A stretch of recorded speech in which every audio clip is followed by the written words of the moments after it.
નમસ્કાર મિત્રો, કેમ છો? મિત્રો, આજના વિડીયોની અંદર આપણે એક એવી ઔષધિ છે જો કે ખૂબ પ્રચલિત છે મિત્રો. તો એનો ઉપયોગ કરી અને આપણે ખાસ કરીને શિયાળા ઋતુની અંદર જે વ્યક્તિઓને સાંધાઓની અંદર જે દુખાવો થતો હોય, સાંધાઓની અંદર જે વાયુ બ્લોક થઈ જાય તો એના કારણે પણ ઘણી વખત આપણને અસહ્ય દુખાવો થતો હોય છે. ખાસ કરીને શિયાળામાં એ તકલીફ ખૂબ ઝડપથી વધે છે અને દુખાવો પણ એટલો જ વધી પણ જાય છે. તો એની અંદર આપણે એ જે ખૂબ પ્રચલિત વનસ્પતિ છે, આજે તમે જોઈ રહ્યા છો એ જ વનસ્પતિ છે. તો એનો ઉપયોગ કરી અને આપણે એ જે સાંધાઓનો દુખાવો છે એની અંદર આપણે ખૂબ રાહત મેળવી શકીશું. તો એક રીતે જોવા જઈએ તો મિત્રો, આ જે વનસ્પતિ તમે જોઈ રહ્યા છો એનું થડ છે આ.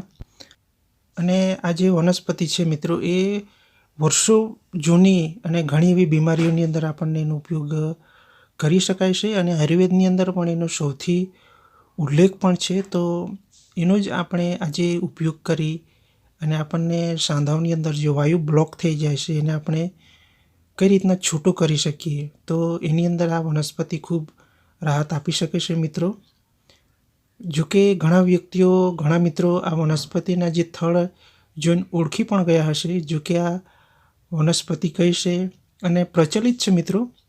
જો કે એના પાનનો પણ ઉપયોગ કરી શકાય છે, એના ફળ આવે એનો પણ ઉપયોગ કરી શકાય, એને પાનના રસનો પણ ઉપયોગ કરી શકાય. તો એક રીતે જોવા જઈએ તો ખૂબ ટોટલી આપણને રાહત આપી શકે છે મિત્રો. તો ખાસ કરીને આપણે આ જે થડ છે એની છાલનો ઉપયોગ કરવાનો છે અને છાલના ઉપયોગ કરી અને આપણે જે તમને ઘૂંટણની અંદર સાંધાઓની ખૂબ તકલીફ થતી હોય, વાયુ બ્લોક થઈ જતું હોય, તો એ કારણ આપણને ઘણી વખત તકલીફ આપી શકે. ઉઠવા બેસવામાં ખૂબ આપણને તકલીફ અનુભવાતી હોય છે. તો એની અંદર આ જે વનસ્પતિ છે એનો આપણે ઉપયોગ કરીશું.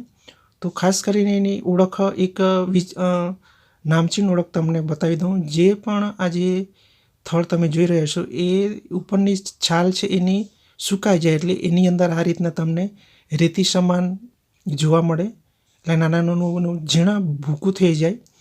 તો આ એની એક ઓળખ છે અલગ પ્રકારની. તો આ ઉપરની છાલ જો આખી સુકાઈ જાય તો એને આપણે હાથથી પણ તોડી શકીએ, તો એની અંદરથી રેતી જેવું નીકળે. તો એની આપણે પરિપક્વ છાલ છે, આ રીતના તમે થોડી 1-2 કટકો તમે લઈ શકો. એ લેવાની અને ત્યારબાદ તમે ખાંડાણીની અંદર પણ કૂટી શકો અથવા તો આ રીતે તમે પથ્થર પર પણ ભૂકો કરી દેવાનો, સારી રીતે ભૂકો કરી દેવાનો. જો કે એની અંદર બીજું કોઈ પ્રકારનું આપણે પાણી પણ નથી નાખવાનું, કોઈ પણ હળદર, કાળા મરી કોઈ પણ બીજું નાખવાનું નથી. ફક્ત એને આપણે બરાબર આ રીતના ભૂકો કરી દેવાનો. તમે શાંતિથી ધીરે પડીને આ પ્રયોગ તમે અપનાવી શકો. અને ખાસ કરીને મિત્રો, તમે અઠવાડિયાની અંદર 1-2 દિવસ તમે આ પ્રયોગ અપનાવશો એટલે તમને પ્રેક્ટિકલી અને હુબહુ તમને રાહત અનુભવાશે મિત્રો. પણ એ જે આ જે છાલનો તમે પાટો વાળો તો એની સાથે થોડી કાળજી પણ રાખવી ખૂબ જરૂરી છે. તો એના વિશે પણ આપણે આજે ચર્ચા કરીશું. તો સૌથી પહેલાં તો તમે પરિપક્વ જે થડ હોય ને એની થોડી આટલી છાલ લઈ લેવાની, એને બરાબર ખાંડી દેવાનું અને ત્યારબાદ એને આપણે લગાવવાની. તો એ લગાવ્યા બાદ આપણને શું અનુભવ થાય એને પણ આપણે ચર્ચા કરીશું. તો ખાસ કરીને તમને જ્યારે પણ વધારે પડતો દુખાવો થાય ઘૂંટણની અંદર, ત્યારે એનો ઉપયોગ કરી જોજો મિત્રો, એટલે ખાસ તમને રાહતનો અનુભવ થઈ શકશે. અને ત્યારબાદ તમારે 5થી 10 મિનિટ સુધી એ પાટો રાખવાનો, ત્યારબાદ એને છોડી દેવાનો. એનું પણ આપણે ખાસ ધ્યાન રાખવું ખૂબ જરૂરી છે મિત્રો. તો આ રીતના તમે એને વાટી શકો. જો કે એનાથી વધારે પણ તમે ઝીણું ભૂકું કરી શકો તો પણ તમને કોઈ વાંધો થશે નહીં. અને તમે એ છાલને વાટી અને એનો લેપ લગાવી તો પણ કોઈ વાંધો થશે નહીં. તો જે જગ્યા પર તમને ઘૂંટણની ફરતે, ઘૂંટણ ઉપર, પાછળની તરફ પણ તમને દુખાવો થતો હોય તો એ જગ્યા પર આ રીતે તમે એને મૂકી દો. ત્યારબાદ કોઈ નરમ કાપડથી એને 5થી 10 મિનિટ સુધી એને બાંધી રાખવાનું. તો હવે મુખ્ય વાત એ છે કે તમને આ રીતે તમે એનો પાટો વાળશો એટલે તમને ચામડીની ઉપર થોડી બળતરા જેવી થશે, થોડું જણજણાટી જેવી પણ લાગશે. એટલે વધારે ટાઈમ એ પાટાને આપણે રાખવાનો નથી. તમે મેક્સિમમ 10થી 15 મિનિટ સુધી રાખી શકો. ત્યારબાદ એ પાટો છોડી દેવાનો. એટલે તમે આ જે છાલ છે એ તમે ઉપર મૂકશો એટલે તમને થોડી બળતરા જેવો અનુભવ થશે, પ્રેક્ટિકલી અનુભવ થશે. એટલે વધારે ટાઈમ આપણે એ પાટો રાખવાનો નથી. મેક્સિમમ આપણે 10 મિનિટ સુધી પાટો બાંધવાનો ને ત્યારબાદ તમે છોડી દેવાનો. તો આ રીતે તમે અઠવાડિયાની અંદર 2 થી 3 ટાઈમ તમે આ પ્રયોગ કરો એટલે તમને ઘૂંટણની અંદર જે દુખાવો થાય છે મિત્રો, ખૂબ તમને રાહતનો અનુભવ થશે. જો કે પ્રેક્ટિકલી અનુભવ કરી જોજો મિત્રો. અને આ રીતે તમે કોઈ પણ એટલે સાંધાની જગ્યાએ તમને કાંડાની જગ્યાએ અથવા પગની એડી પર અથવા ઘૂંટણ પર, હાથની જે આંગળી હોય એને સાંધાઓની અંદર પણ ઘણી વખત દુખાવાનો અનુભવ થાય તો એનો ઉપયોગ કરી જોજો. તો એ જે મિત્રો વનસ્પતિ છે એ છે આપણે સરગવો. તો મિત્રો સરગવાનો ઉપયોગ આપ સૌ જાણો જ છો. એના ફૂલનો પણ ઉપયોગ થાય છે, એના પાનના રસનો પણ ઉપયોગ થાય, એના સરગવાની શીંગનું પણ ખૂબ મહત્ત્વ છે આપણા શરીર માટે. અને ખાસ કરીને આપણને શિયાળામાં બજારમાં મળે જ છે તો અવશ્યપણે આનો આપણે ઉપયોગ કરવો જોઈએ.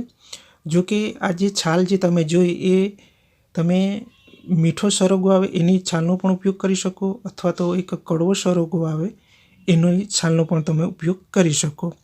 બંને સરગવામાંથી કોઈ પણ સરગવાનો તમે એ છાલને વાટી અને તમે લેપ લગાવી શકો.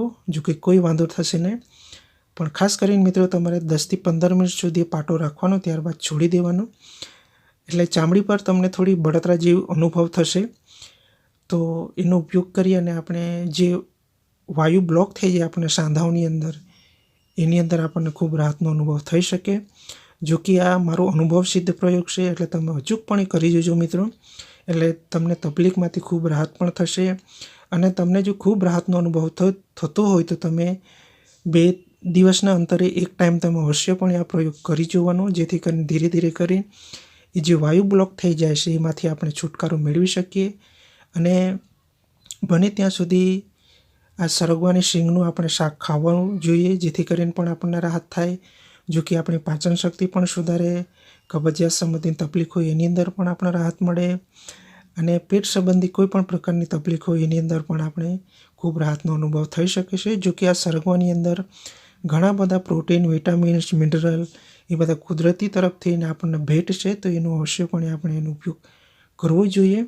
અને ઘણા મિત્રો એનો ઉપયોગ કરે પણ છે એટલે એ વ્યક્તિને ખૂબ રાહતનો અનુભવ પણ હશે. તો આપણે આજના વિડીયોની અંદર એ જ સરગવાનો જે છાલ છે એનો ઉપયોગ કરી અને આપણે આપણા સાંધાઓની અંદર જે વાયુ બ્લોક છે એને આપણે છૂટું કરી શકીએ. તો અવશ્યપણે મિત્રો તમે કોઈ પણ બીજી આયુર્વેદિક કોઈ ગોળીઓનો ઉપયોગ કરતા હો તો કોઈ વાંધો નથી, પણ તમે એનો ઉપર છાલનો એને ભૂકો કરી અને એને તમે લગાવી જોજો એટલે તમને ખૂબ રાહતનો અનુભવ થઈ શકશે.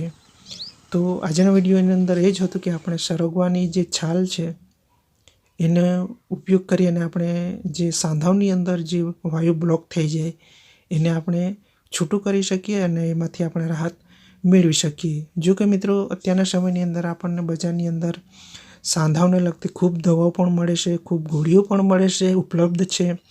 પણ બને ત્યાં સુધી આવી કોઈ આયુર્વેદિક ઔષધિ જો કામ કરતી હોય એ બીમારીની અંદર તો એનો આપણે લાભ લઈ લેવો જોઈએ, જેથી કરીને આપણે બાહ્ય એનો ઉપયોગ કરી અને આપણે ખૂબ રાહતનો અનુભવ મેળવી શકીએ. તો મારા તમામ દર્શક મિત્રોને જય શ્રી કૃષ્ણ, રાધે રાધે.